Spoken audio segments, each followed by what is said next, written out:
Hi there, welcome back. When we left, ST had accidentally flown into a window and was knocked unconscious. And then an armadillo told a convoluted story about um, indicating that fire had erupted at the zoo in the kind of overgrown vegetation that had taken over. So that's where we left it. Here we go, Chapter 18, ST, Unconscious and Whereabouts Unknown. My nictitating membrane slid open like rain-slick patio doors. A nose the size of Saturn took up my entire field of vision. As it gave a weather-vane spinning sniff, its gravitational pull sucked up my feathers. The nose then retreated, allowing me to take in more of its owner's face. Flapping fawn folds of skin, drooping, near-melted eyes that gave an air of constant hopelessness. Dangling dangerously close to my eye was a bizarre turkey waddle reminiscent of an elephant's testicles. Never in my wildest night terrors did I think I'd be so happy to see Dennis's slimy jowls, the bubbles of saliva poised to spill over their sides. Dennis snorted his happiness at my consciousness, excitedly sniffing me from tail to beak, licking my feathers and nudging me with that spongy, omniscient schnoz. I righted myself and shook, freeing a shower of sticky droplets from my feathers. The scorching stabs in my chest had gone, and then I remembered my collision, and I lowered my head in embarrassment. I couldn't believe that I'd beak planted in a mostly glassless, Windex-free world. As I lifted my wings, a tightness and vague, numb sensation constricted my movement. But I was lucky. I'd gotten away mostly unscathed. Dennis must have found me in a crumpled heap at the zoo, and then he must have carried me, held my limp body in his soft mouth, and waited with me here, hoping I would get up again. This may be a projection, but I'd like to think he felt lost without me. Where did you bring us, Dennis? A glance upward revealed a towering pyramid of needled branches, the Douglas fir. We were sitting on the stone steps of the teal and white house. The air was the blistering cold of freezer-burnt venison. Above, peeking between spiny fir limbs, blanketing blue laced with orange and raspberry sherbet, told me it was very early in the morning. Not really a time either of us were yet accustomed to. I could tell Dennis hadn't slept by the very wiry energy coming off of him, like he'd been plugged in and blown a fuse. Dennis plodded to the front door and whined. He looked back at me with a face that could sink 1,000 ships, then dragged his catcher-mitt paws down the length of the door. I hopped to where the window was and lifted to get a look inside. I launched my body into the air, but it immediately pitched to the side. I flapped harder, a frantic rooster's flight, and clawed onto the window ledge to peer in. Cinnamon was by the front door that separated her and Dennis, looking like a flattened hand muff. One thing was clear. The black tide had come in, its dark spume lapping at her little ginger body. She was giving up. I launched from the steps, flapping with all my might. One of my wings felt tethered as I descended to the ground in a hideous corkscrew shape like a duck penis. The other thing that was now clear was that I couldn't fly. Something had happened to my wing where the numbness lingered like a winter chill. Dennis was watching me with amber eyes. I didn't want to alarm him. We certainly couldn't have two dogs in the throes of depression.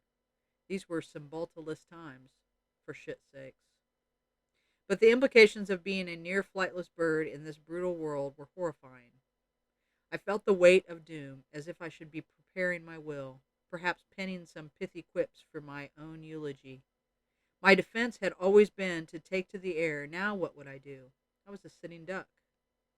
Perhaps a penguin, who already can't fly because they were born utterly useless, would give up in the face of a setback like this. But this wasn't an option for me. I'd been raised as a mofo, and I knew that of all things mofos are, they are not quitters. Mofos never give up on the belief that they could land on the moon, and by thunder, they did it. After sensibly sending up a few test subjects, including cats, tortoises, mice, mealworms, a rabbit, chimpanzees, rhesus macaws, squirrel monkeys, pig-tailed monkeys, a boatload of dogs, and some fruit flies. Winston Churchill, an English mofo who liked cigars and his curtains to be made from iron, famously said, "Never, never, never give up." Steve Jobs, the mofo who invented the iPod and the black turtleneck, said, "Be punctual, never give up, achieve your goals even when everything goes bad." He was pretty amazing. He may have been a wizard. And when Jackie Chan or Chuck Norris was surrounded by hordes of inexplicably sweaty bad guys, did they give up? Never.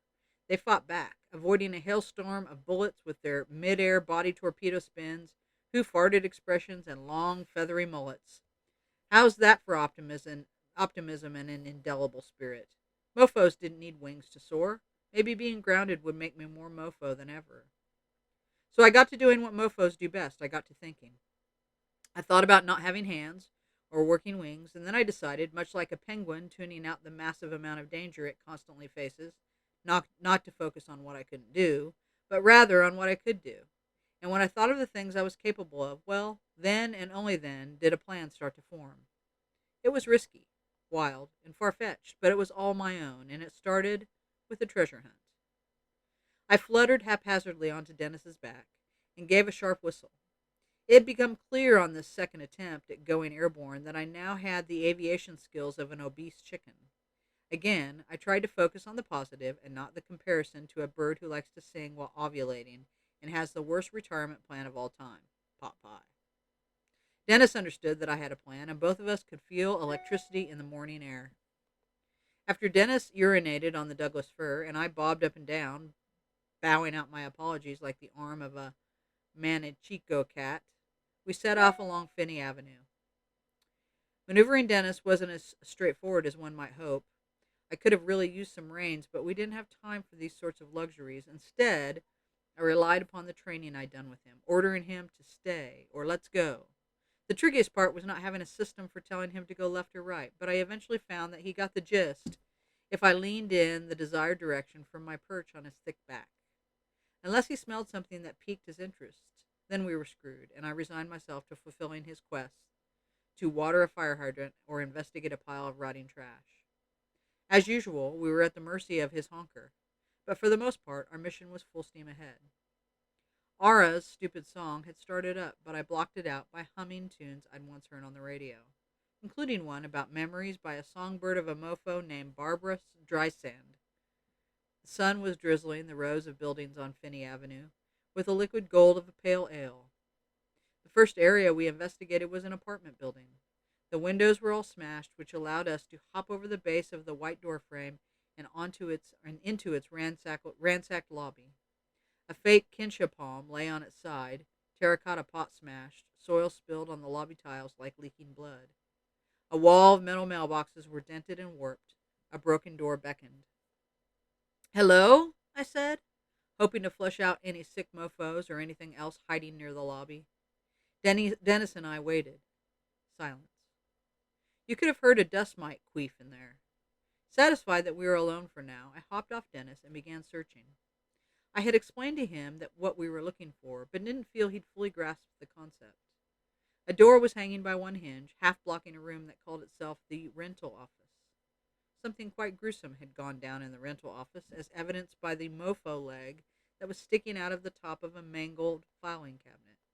It appeared to have been there for quite some time, certainly long enough for the colosine of maggots to take up residence in the calf's skin, buzzing about how grateful they were, how wonderful life had become. The youthful arthropods were in full celebration, excitedly commemorating their sacred feast of meats, which precedes the phenomenal transformation wherein they blossom into shit-seeking houseflies. It was a sobering reminder that everything is a matter of perspective. All of them sounded drunk with happiness, fat with food and future, and disturbingly like Stevie Nicks. Blood spattered the office walls. One of those insidious inspirational posters that said leadership was barely hanging on to its place on the wall. It had a bald eagle on it. Irksome. What the hell do bald eagles know about leadership? The excellence one had shattered on the ground, flimsy poster, naked and exposed. It also had a bald ego. I stepped on it, ripping the eagle's white head with my foot. It felt great. Some sort of tornado appeared to have ravaged the place. Rental agreements, keys, and packages littered the cramped office. "Find it, Dennis," I called. Dennis got to sniffing around, but I couldn't be sure he wasn't just looking for a rogue sausage. I poked my beak into the keyholes of the filing cabinet. They wouldn't open. The drawers of the desk were of particular interest to me. I pecked at the wooden fortresses but couldn't persuade them to open sesame. By this point, Dennis was lying down with his paws over one of the packages. He got to work slapping it with his black toenails and tearing apart the cardboard with his teeth. I watched, impressed by his determination. Bright colors emerged from the brown box: teals, pinks, chick yellow polka dots. Dennis had hit the mother lode: artisanal chocolates and a package of elite handmade marshmallows. I hobbled over to him and immediately confiscated the chocolate, having seen how, after pillaging Hershey bars, he could lacquer a living room. We shared the marshmallows and then got back to the hunt at hand. I hopped up the apartment building stairs to the first floor. The corridor was right out of The Shining, dark but for the sliver of morning light that snuck in through a sad porthole. Various items lay strewn on the corridor's maroon carpet: a hairbrush, hair ties, and pins, a bottle of aqua net, an empty protein shake bottle. I had an idea. I sidled up to apartment 100 and wondered if it was possible. I snatched up one of the bobby pins and used my beak to straighten out the wire. Then I called Dennis to the door and hopped on his back, lining myself up with a lock. I inserted my pin into the lock and jostled, and jostled, and jostled. The jostling went on for quite some time until my beak was sore and Dennis kept sighing because he was bored shitless. I abandoned the idea, cursing MacGyver and his perfectly preened mullet. It had been a long shot, and even if I'd picked the lock, we still had the matter of the handle to deal with. The rest of the doors were all shut to us, save one, apartment 107. 107 had a door, but had gone several rounds with the machete that lay on its doormat. I approached with caution, Dennis plodding behind me. I could hear the mofo before I could see him. Bubbling gurgles echoed, bouncing off the once white walls of the apartment. I allowed tiny sparks of hope to rise inside me. Perhaps, just perhaps, we'd find one injured, but not yet touched by sickness. The apartment was fancier than my home, with properly framed paintings that weren't just thrift store art like our kitchen masterpiece, Skeletor and Jesus fly fishing. Signs of a struggle announced themselves as upturned ottomans and pieces of porcelain on the floor. The musky smell of rotting algae filled the air. I found an aquarium filled with fish that had long since perished, floating like milk skin on a film of green. The gurgling persisted. Dennis got busy chewing a high heel with a red sole. Old habits die hard. I hadn't seen him this enthralled with a shoe since he was a puppy, so apparently not all footwear is created equal. I can't fault him. As Dennis has shown me, dogs eat shoes so their mofos don't leave the house. I left him happily squeaking leather on his canines and went to investigate the gurgling. The mofo was in a soaking tub, marinating in his own secretions. He was wrapped in a robe that was knotted around both the curtain railing and the faucet. He wore a hairdryer and its cord as a necklace. Since his head was above the brown sludge, you could clearly see the burn on his face in the perfect outline of an iron. The red of it really set off the color of his eyes. There are bad days, and then there are days when you've been bitch-slapped with an iron. There was a pink letter opener sticking out of his neck, and a KitchenAid mixer bobbed in the water with him, still plugged into the wall socket. Perfumes and shampoo bottles and lotions lay all around the bathroom, with their liquids now congealed on the floor, leading Detective St. to deduce that they'd been used as projectiles. When I put them together, the signs hinted at a potential domestic disagreement. Bloody prints, the dainty size of Big Jim's Tinder date's feet, led away from the bathroom and out the front door of the apartment. There had been a woman here, which meant I summoned Dennis, excitedly insisting he join me in the excavation. After thoroughly ransacking the bathroom, I took my sleuthing skills to the bedroom, where clothes vomited from a dresser. Someone had been in a hurry to leave. I scoured the closet, disturbing dust clouds and pecking at mountains of clothes, no dice. Where did Tiffany S. used to leave hers? The kitchen smelled of rotting gases, of geriatric chicken eggs. But on the counter, next to a blood-sick hammer, a chair leg, and a spilled prescription of something called Klonopin, was a purse. I plunged my beak into the soft pink leather that was called Kate Spade and rifled through. A bottle of bear repellent, a wine opener, a ream of condoms, Alka-Seltzer, a mini bottle of Tabasco, a spring-assisted Rainbow Blade tactical hunting knife, and a sizable packet of Midol took up most of the space. Sign of a ladies' night out? I couldn't be sure. A note that had a list of names like Downtown Emergency Services Center, Dr. Sue's Acupuncture and Herbs, Seattle Medical Center, CDC, and a list of corresponding phone numbers was crumpled at the bottom. Another note, this one in hurried handwriting, said cash, canned food, flashlights, water, find H, find Sarah, find a way to Whidbey. Were the healthy mofos hiding out on Whidbey Island? Could it be? I swallowed my hope. In the side pocket of the pink bag called Kate Spade was what I was looking for. I chirped, opening the rectangular black case to find a compact mirror. Damn it! The expectant black bird peering back at me was not at all what I was looking for. I hopped up onto the perfume-stained couch, digging my beak into the crevices, a known treasure cache. Stuffed down the side of a cushion, a hidden velvet pouch had been sequestered, containing a packet of birth control pills, a receipt for Lovers, birthplace of Big Jim's blow-up dolls, and a bracelet, evidence of an affair. Dennis abandoned his shoe and disappeared into the closet. Moments later, he emerged with a look of jubilation, excited to show me what was dangling from his mouth. An argyle sock. No, Dennis, that's not what I asked for.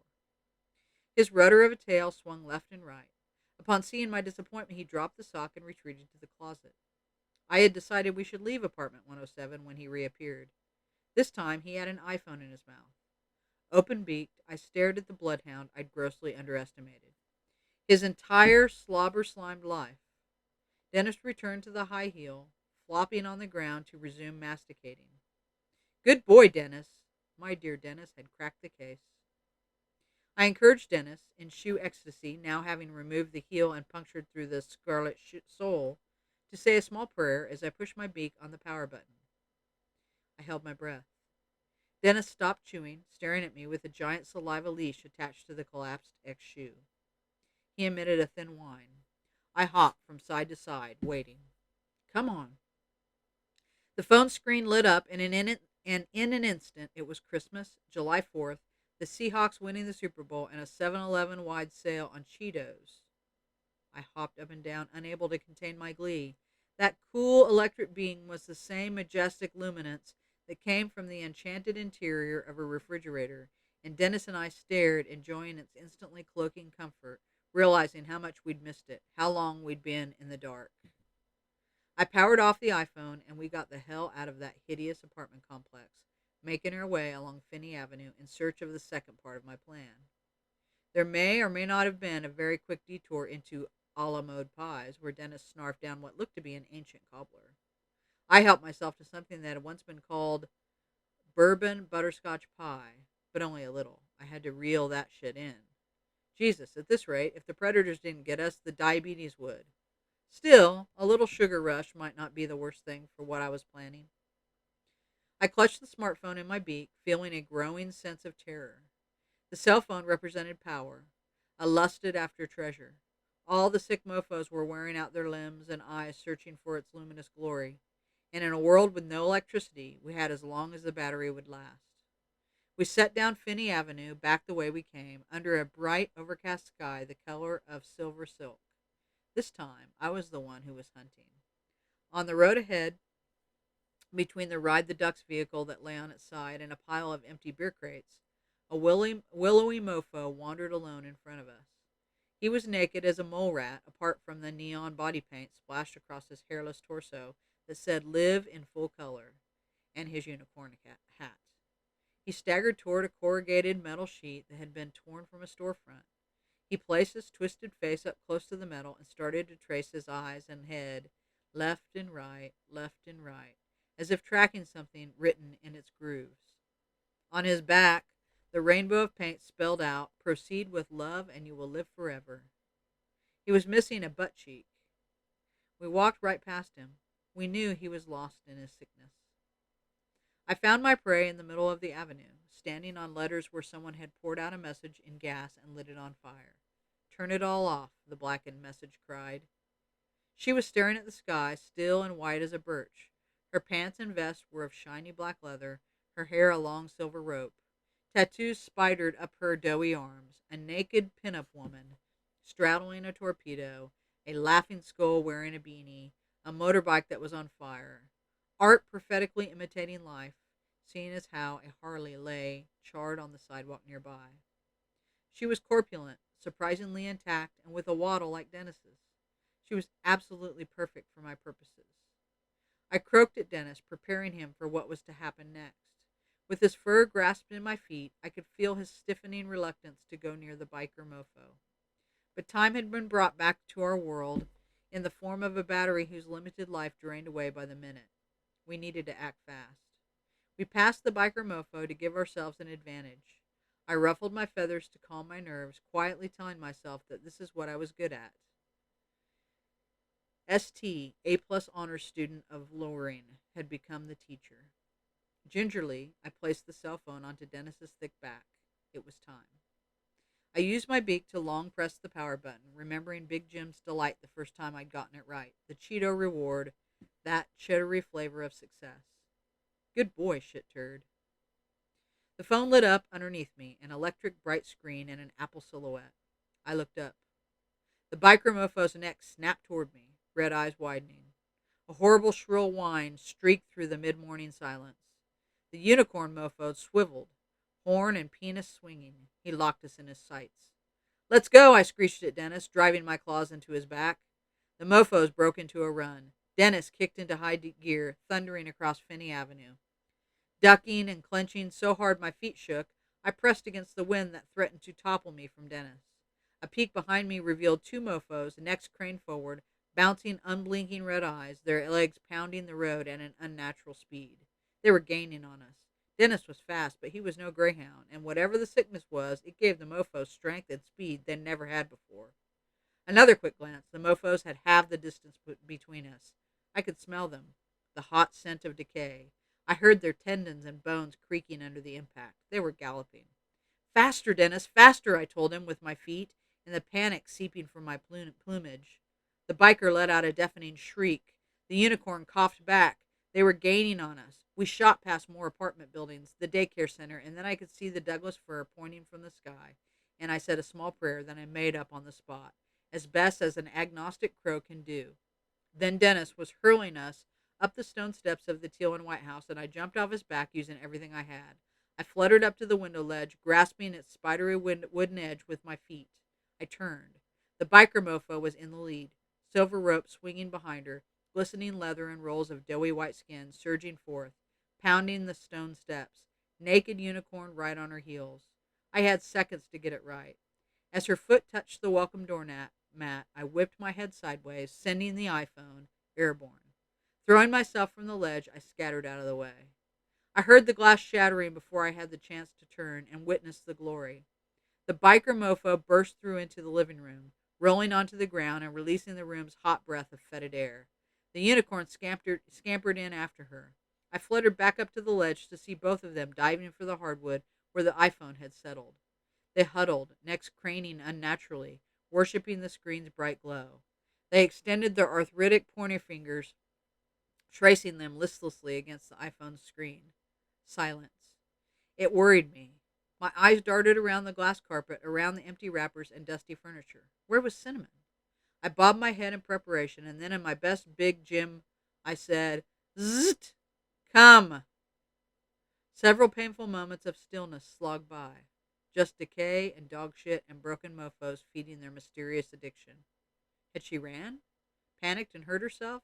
Had she curled up in a corner and... Oh, I couldn't bring myself to think of it. And then two tiny buttoned eyes, framed by a mane of flaming ginger, appeared from under an armchair. "Zzzt! Come, quickly!" I repeated. Cinnamon gave the mofos a skittish wide berth as she scuttled to the window. With one agile leap, she cleared the ledge and was met by Dennis, who had emerged from his hiding spot. He was especially goofy in his rapture, all dangling ears and floppy waddle and four left paws. He huffed in open-mouthed delight. The pair inspected one another's buttholes, upholding perhaps the very worst tradition from our old life, and Dennis offered the little redhead a play bow. Cinnamon didn't seem ready to play yet. She panted heavily, overexerted, high on freedom and fear. The whites of her eyes showed. I nipped that play shit in the bud, jumping on Dennis's back and rallying the troops forward. Cinnamon scurried to catch up, eager to escape the place she'd done hard time in. "You all right?" I asked her. "Yes," came her response, as fragile as the first tinkling notes of a hummingbird hatchling. Perhaps it would take time for Cinnamon to be herself again. I would give her space to come around. Our little murder had grown, and the rest of us had the rest of a purpose to carry out. We'd lost our bait to a biker and a unicorn, but I had another plan, and for the first time in an age, the clock was ticking. Wow. So they got Cinnamon out. It's good news. All right, we'll see you next time for chapter 19. Bye.